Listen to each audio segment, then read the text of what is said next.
माय माऊली नमस्कार. विविध कथासार ग्रंथमधून आज आपण श्री रामदास स्वामींचे मनाचे श्लोक भावार्थ विवाचन करत आहोत. तुम्ही सुद्धा 5 श्लोक बोला, लाभ घ्या, लाभ द्या. चला तर सुरुवात करूया. श्लोक 181 ते 185. श्री गणेशाय नमः. श्री समर्थाय नमः.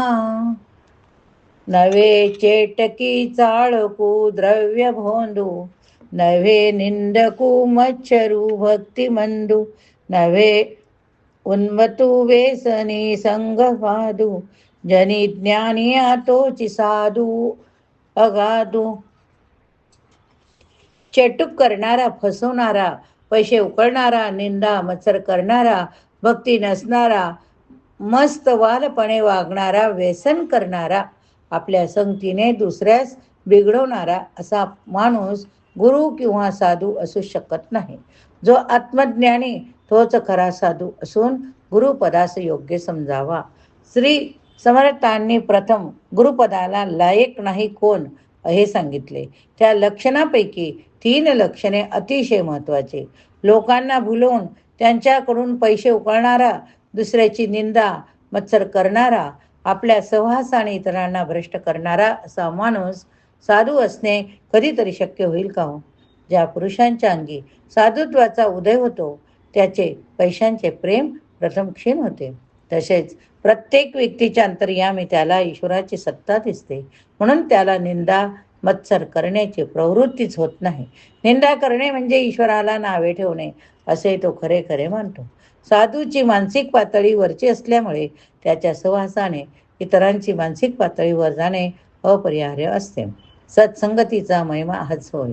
साधूंचे गुरुपदाला योग्य माणसाचे आत्मसाक्षात्कार हे एकमेव प्रधान लक्षण.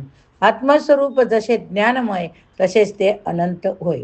आत्मदर्शन झालेल्या माणसाचे ज्ञान देखील अनंत असते.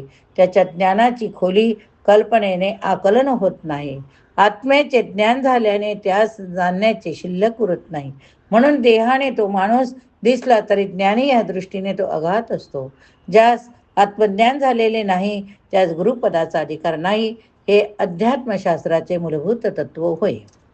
नव्हे वाउगे चाहुटी काम पोटी, क्रियेविन वाचाळता ते मोठी, मुखे बोलिल्या सारिके चालत आहे, मना सद्गुरु तोची शोधोनी पाये. ज्याच्या अंतकरणात वासना भरलेली असते तो आचावाचा बोलतो. ज्याचे करणे शून्य, बडबडणे फार असते असा पुरुष गुरुपदास योग्य नाही.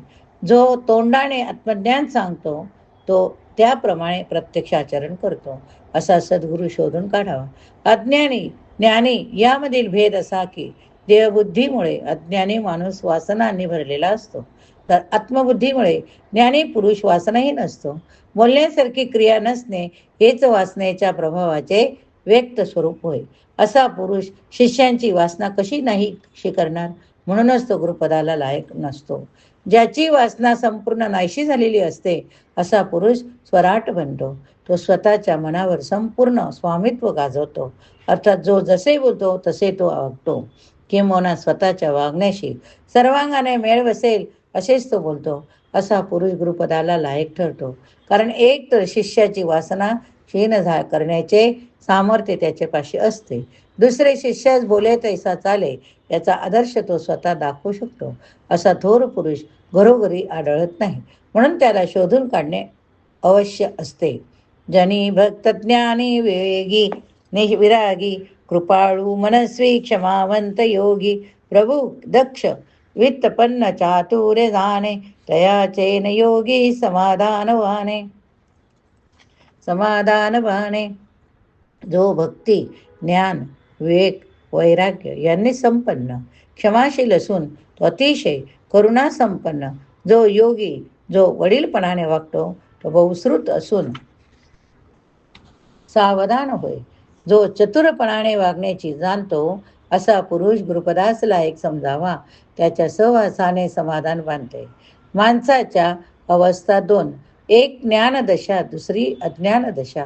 आत्मज्ञानी पुरुषाची ज्ञानदशा असते. तोच गुरुपदावर आरूढ होण्यास लायक असतो. ज्ञानदशेमध्ये माणसाच्या अंगी काही गुणांचा स्वाभाविक आविष्कार होतो. त्यापैकी काही गुण अंतरीचे असतात. उदाहरणार्थ, ज्यास आत्मदर्शन होते तो बुद्धिमान भगवान बनतो, ज्ञानवान होतो, विवेक वैराग्य संपन्न होतो. ही सारी आतील लक्षणे असतात. हे जरी खरे तरी त्यांचा प्रभाव बाहेरच्या वागण्यामध्ये पडल्या वाचून राहत नाही. म्हणून आत्मज्ञानी पुरुष अतिशय क्षमाशील, कमालीचा करुणामय असतो. त्याची वृत्ती स्वरूपी घट्टपणे स्थिर झाल्याने तो 24 तास आत्म्याच्या संयोगात असतो. जो ज्ञानी एकांतवासात कंठतो त्याची गोष्ट निराळी, पण जो ज्ञानी गृहपद धारण करतो त्याचा नाना प्रकारच्या अज्ञानी लोकांबरोबर निकट संबंध येतो. भिन्न वयाच्या भिन्न मानसिक पातळीवरच्या स्त्री पुरुषांना एकत्र एकटे वागवणे सोपे काम नाही. उत्तम सद्गुरू म्हणून यश येण्यास काही विशेष गुण लागतात. शिष्यांना सतत योग्य मार्गदर्शन करून आत्मसन्मुख ठेवण्यास सद्गुरू वडीलपणाने वागणारा, मोठ्या सावधान वृत्तीचा, बहुश्रुत, अतिशय चतुर असावा लागतो. भाग्याने अशा पुरुषाचा सहवास लाभला तर वासना शांत होऊन समाधान वाढत जाते. सद्गुरूंचा अधिकार केव्हाही थोर असला तरी ज्यांना आत्मज्ञानाकडे वळवायचे त्यांच्या निष्ठेवर, साधनाभ्यासावर, चिकाट्यावर त्यांची प्रकृती अवलंबून राहते. सद्गुरू बरोबर मार्ग दाखवतो, मार्गामध्ये साथ देतो, परंतु चालण्याचे कार्य ज्यांचे त्यालाच करावे लागते. आत्मसाक्षात्कार होई तोपर्यंत बिन तक्रार साधन करणे हीच सद्गुरूच्या कृपेची खूण होय. लपावे अति आदरे रामरूपे, नव्हे तेची झाले नसे तेची आले, कळो लागले सज्जनाचे दिभोले, अनुवाच्यते वाच्य वाचे वरावे, मना संत आनंत शोधित जावे. मूळ परमात्मा स्वरूपात विश्व नसते, पण तेथे ते निर्माण झाले. त्यास व्यक्त आकार नव्हता, पण तो आकार त्यात झाला. संतांच्या सहवासात त्याचे बोलणे ऐकून या गोष्टी ध्यानात येऊ लागतात. वास्तविक परमात्मा स्वरूप वाणीचा विषय होऊ शकत नाही, पण शब्द बोलून संत त्यास वाणीचा विषय करण्याचा प्रयत्न करतात. म्हणून अरे मना, अनंत परमात्मा स्वरूपाचा तू शोध कर. परमात्मा ज्ञानमय, त्याच्या ठिकाणी अज्ञान नाहीच, पण मानवी जीवनात जसा ज्ञानाचा अनुभव येतो तसा अज्ञानाचा देखील येतो. आपण अज्ञान दशेत आहोत, आपल्याला अज्ञानाचा अनुभव येतो. याचा अर्थ असा की मूळ स्वरूपात जे नव्हते ते निर्माण झाले. आपण जे विश्व पाहतो ते परमात्म्यामध्ये नसून आपल्या अज्ञानामुळे आपल्याला दिसते. ईश्वराच्या संकल्पनामुळे विश्व निर्माण झाले खरे, परंतु ते प्रगट नव्हे, ते सूक्ष्म अवस्थेत होते. अज्ञानी दृष्टीला अप्रगट अव्यक्त विश्व नसल्यासारखेच असते. नंतर त्यास दृश्य इंद्रिय गोचर असा स्थूलाकार आला, तेव्हा जे असून नसल्यासारखे होते ते प्रत्यक्षात आले. विश्वाकडे दोन दृष्टीने पाहता येते, एक ज्ञानी पुरुषांच्या दृष्टीतून आणि दुसरी अज्ञानी पुरुषांच्या दृष्टीतून. परमात्मा स्वरूपाकडून जगाकडे पाहिले तर जग हा अज्ञानी माणसाला होणारा भास ठरतो. जगाकडून परमात्म्याकडे पाहिले तर जग हा ईश्वराचा संकल्प असा निर्णय होतो.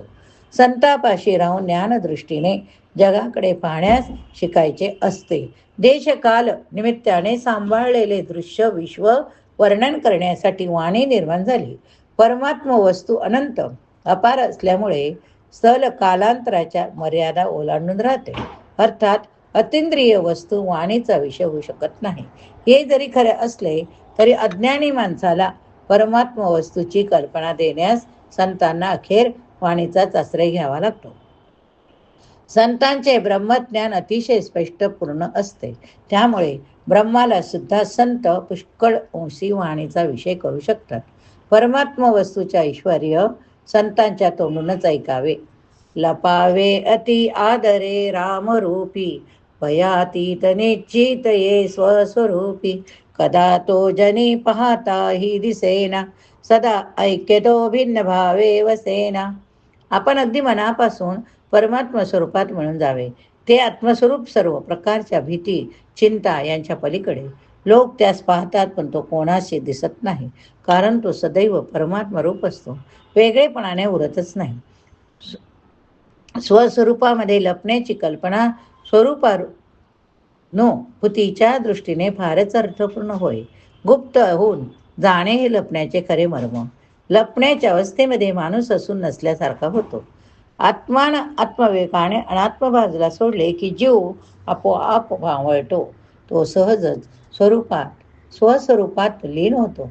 झोपेमध्ये मी मावळण्याचा अनुभव प्रत्येकाला असतो. येथे जागेपणी विवेकाच्या सहाय्याने त्या मीला स्वरूपात मिळून टाकावा लागतो. स्वस्वरूप सर्व प्रकारच्या भयापासून मुक्त आहे, पण त्याच कारणाने ते साऱ्या काळजापासून देखील मुक्त राहते. काळजी क्षीण होत जाते. हा स्वरूपी समरस होण्याचा खात्रीचा निकष आहे. स्वस्वरूपी लपलेला पुरुष लोकात देहाने वावरतो. लोक समजता की आपण त्याला पाहतो, पण खरा तो कोणास दिसत नाही. स्वस्वरूपाहून वेगळेपणाने तो राहतच नाही. त्याचे स्वरूप असीम सतत ऐक्य असते. भावार्थ असा की सामान्यपणे माणसाचा देह पाहिला की तो माणूस आपण पाहिला असे म्हणतो. माणसाचा मी देहाहून वेगळा नसल्याने हे पाहणे बरोबर ठरते. परंतु ज्या माणसाला मी देहाहून वेगळा होऊन स्वस्वरूपात मिसळला तो देहावर नसतो.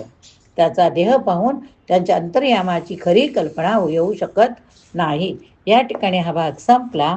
पुढील भागात पुढील कथन करूया. श्रवण केले तर बोला. जय जय रघुवीर समर्थ. जय जय रघुवीर समर्थ. श्रीराम जय राम जय जय राम. श्रीराम जय राम जय जय राम. श्रीराम जय राम जय जय राम.